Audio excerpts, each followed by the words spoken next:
once again highlighting the fact that the only thing holding Channy back is herself. She keeps claiming that she's been in therapy, is currently in therapy, and yet this girl is hung up over a 3-day relationship that happened a decade earlier. Her self-esteem continues to revolve around a fart-sniffing loser that she's divorced from. Girl, get a better therapist because your current one isn't working. Hello and welcome to Connotation Points Video Snark. If you came here because you thought that this was an audiobook, please stick around and maybe learn some reading and listening comprehension skills. I read books and discuss what went wrong and how they can possibly be fixed. I'm continuing my read-through of Funny You Should Ask by Elissa Sussman. Not the first video, go check out the others, links are posted below. Chapter 23. They take another page simply to leave the apartment. Nearly a full page of literally nothing happening. When describing the exact way Channy wound a scarf around her neck really necessary, as if all of that non-plot wasn't bad enough, the next 2 pages are somehow worse. They walk around the town and look at stuff. They buy pastries and hot drinks for breakfast. They continue to look around the town. That's it! That's all that's happening for 2 pages! Plot? What plot? Gabe then starts to talk about how he divides his time between Montana and LA, about how bad of a year it was when his brother-in-law died. This is somehow more than anything we got in the first 3 pages of this chapter, yet it continues to feel like it's not going anywhere. Even when talking about his dead brother-in-law, they're talking about surface subjects that don't matter to the overall plot. He shows her this rundown old theater with a for sale and sold signs up in the front. Channy guesses that he's the new owner and they go inside. It's not so much that it needs a little TLC as it does an extreme makeover and an exterminator. But Channy thinks that the theater is perfect for Gabe, that he'll be able to bring people back to Cooper, Montana and to be in control of what he's in. Bonus Chapter 26. Today's interview is about Gabe on the topic of his sobriety after his viral downfall and being removed from the James Bond franchise. However, at this point in the story, there's not exactly a whole lot that's left to be said of the topic. I feel like the author is beating a dead horse at this point. He was removed from the project and the last 2 promised films in the franchise were never made, or if they were, it wasn't with Gabe as Bond. To rub salt into that injury, there haven't exactly been a whole lot of other offers for Gabe after this happened, but then again, who would want to work with a man who now has a reputation for being a volatile drunk? Even the interviewer comments that agreeing to work with him is a huge gamble. Chapter 24. Channy is pretty quick to realize that Ollie is also putting the money towards the theater, and it's not simply Gabe's pet project. Gabe confirms this and says that the 2 of them came to Montana to talk about the future. Maybe I should feel guilty about monopolizing Gabe's time, but I don't.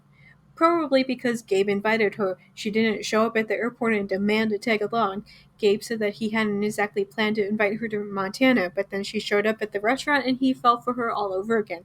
Another reminder that Gabe asked Channy to do another interview with him. Channy didn't even want to do it, and I feel like I'm beating a dead horse, but it's true. Gabe's relationship with Channy lasted for literally 3 days, and then they took a 10-year break. The dude has remained obsessed with her for the entire decade.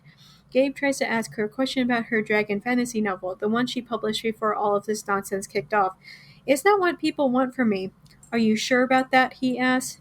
Again, not to beat a dead horse, but since the book won't let it go, the entire theme of this book has been, is Channy doing nothing more than riding on the coattails of Gabe's fame?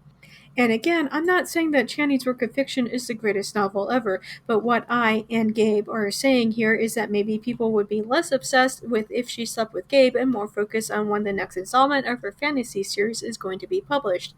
Can you imagine what my agent, what my editor would say if instead of writing the 3rd collection of essays they've been asking for, I told them I wanted to write fiction, not even literary fiction, but a book about dragons and witches and fairy tales? She's already made a name for herself. She has reviews on goddamned O Magazine, for crying out loud. Is it really that odd to think that she might want to try and branch out into literally anything else? I'm honestly getting really tired of Channy's pity party at this point. The only person holding Channy back is herself. She also tries to use Jeremy as an excuse as to why she's hesitant to actually follow her dream. Even Gabe is like, the man that you broke up with multiple times and whom you are now currently divorced from, that Jeremy? Once again highlighting the fact that the only thing holding Channy back is herself. She keeps claiming that she's been in therapy, is currently in therapy, and yet this girl is hung up over a 3-day relationship that happened a decade earlier. Her self-esteem continues to revolve around a fart-sniffing loser that she's divorced from. Girl, get a better therapist because your current one isn't working. Channy then starts to meander down another memory, and I'd like to highlight something here. All the writers we knew were serious writers who wrote serious books like Jeremy's. Notice those quotation marks around serious. Even Channy's own thoughts calls Jeremy and his literary peers pretentious fart sniffers. Like, I get it. I've been in a toxic relationship. He may not have hit me, but the things he said to me shattered my self-esteem. I couldn't trust men again for the longest time, and I still carry a lot of that relationship anxiety in my marriage. But again, Channy keeps saying over and over that she's in therapy for this. She's seeing a therapist. And here's that dead horse again to say, once again, that it's clearly not working. Although, if the girl is still traumatized from her 3-day relationship with Gabe 10 years later, I don't know how I expected for her to get better from being married to a narcissist who never actually wanted Channy to succeed.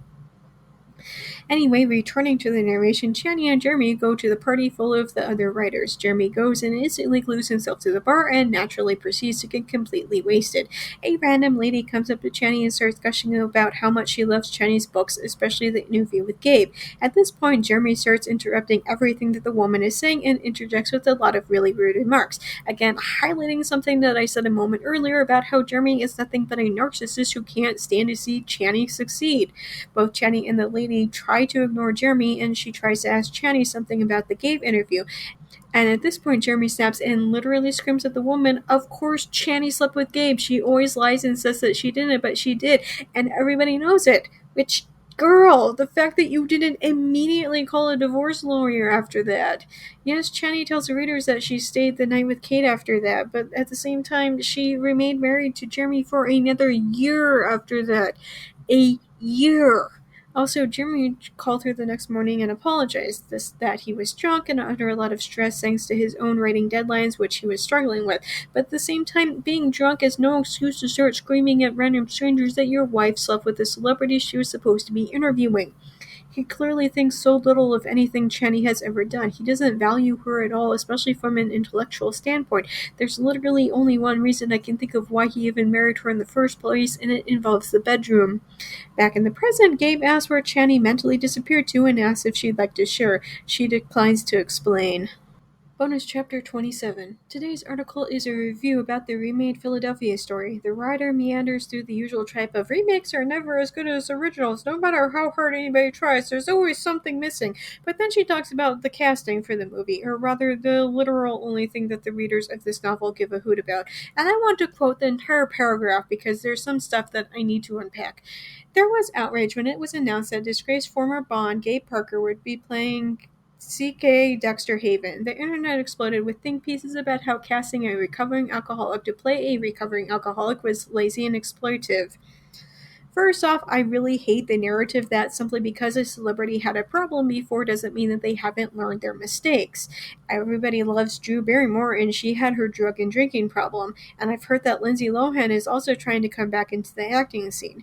The entire narrative is kind of gross, not gonna lie. The idea that nobody deserves any sort of redemption, full stop, even despite the fact that Gabe went to rehab and clearly worked hard to get clean and sober. Second, there's a reason why people have been screaming about trans people should play trans characters in movies and TV, because it's that lived experience that brings a spark to the characters.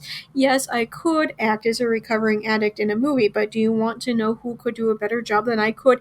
An actual recovering alcoholic. However, the writer of the article goes on to say that despite the public's skepticism over only casting Gabe in the role, she was blown away by Gabe's acting, which, again, people with lived experience tend to bring a whole other dimension to the character. This shouldn't be a surprise to people, and yet here we are. Thanks for listening to my book Snark on YouTube. New videos are up every Monday, but stick around because I sometimes drop random videos on other days too. Just as a reminder, even if you can't financially support me, there are other ways to help me out. The first is watching this video as well as all my other videos. It's also important to like and subscribe. Finally, you can share this video with all of your friends so that they can help as well. If you're already caught up with all my videos, you can go to Tumblr for my main book Snarks, always free and updated every morning. And if you've already read all of my main Snarks, then you can find even more Snark on my Patreon. You can access it for $1 a month. Members also get early access to my main Tumblr Snark. Special thanks to Dawn, Phoebe, and Nikki for supporting me on Patreon already. If you want to hear your name in my video next week, either support me on Patreon or make a one-time donation. Do you like my Snark so much that you want me to Snark your rating? I do that too. For just $6 per chapter, I will tell you how awful that your rating is. But not to worry if you feel like you couldn't take the criticism. I also offer regular book editing as well, just $10 per chapter. You can contact me on any of my social media platforms if you have further questions. If you want to read some of the things that I've written, you can purchase my works on Amazon. I have a slew of erotic short stories and 2 full-length novels.